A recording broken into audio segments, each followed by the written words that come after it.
Ijma' ulama boleh pakai ke tak? Apakah berdosa melakukan kunut? Ini lama punya cerita. Ini sebelum merdeka dah orang cerita ni macam.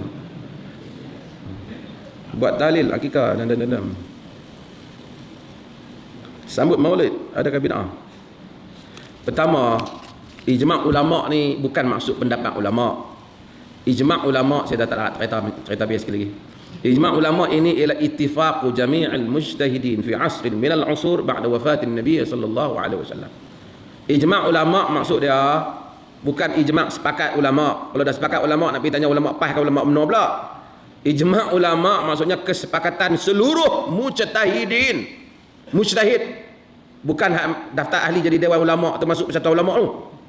Mujtahid ahli ijtihad yang tak perlu orang lain, dia boleh ijtihad seperti Asy-Syafi'i, Hanbali, Hanafi, Abu Hanifah, Abu Thawr, Al-Laits, Imam Malik, Ibn Taimiyah. Orang-orang macam ni mujtahid. Depa ni kalau pada satu zaman, dia tak boleh pada semua zaman pasal manusia ni hidup banyak zaman. Katalah pada mana-mana zaman, pada zaman itu ada katakanlah 100 orang bertaraf mujtahid ni. 100 ni telah bersepakat dalam satu hukum, tak ada siapa berbeza pendapat. Hak tu orang panggil ijma'. Kalau 99 kata yes, seorang kata no, tidak dinamakan ijma'. Sebab tu Imam Ahmad kata man idda'a bil ijma'i faqad kadza. Siapa yang mendakwa ijma' maka bohong. Bukan dia menafikan ijma', dia kata susahnya nak berlaku ijma' tu. Seperti ijma' apa? 1/6 harta pusaka untuk nenek. Tu ijma'. Hak kunut, yasin, apa semua ni mana nak boleh ijma'? Ada mazhab kata, ada mazhab tak kata.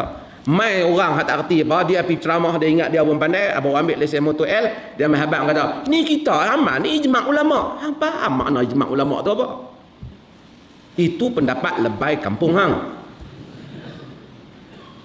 Ijma' satu benda lain. Saya bukan kata masalah boleh tak boleh, itu satu hal yang lain. Tapi masalah pi dakwah semua benda ijma', ya semua benda ijma'. Kunut bukan ijma'.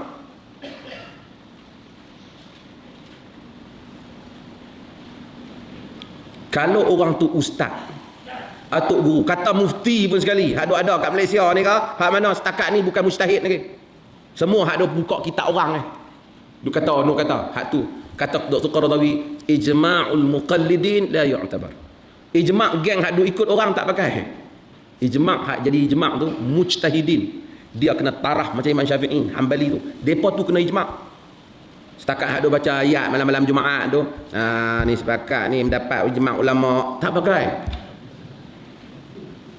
Dia ada jamak solat, semua daripada ijma'. Dia ada ijma', dia ada jima', semua makna lain-lain.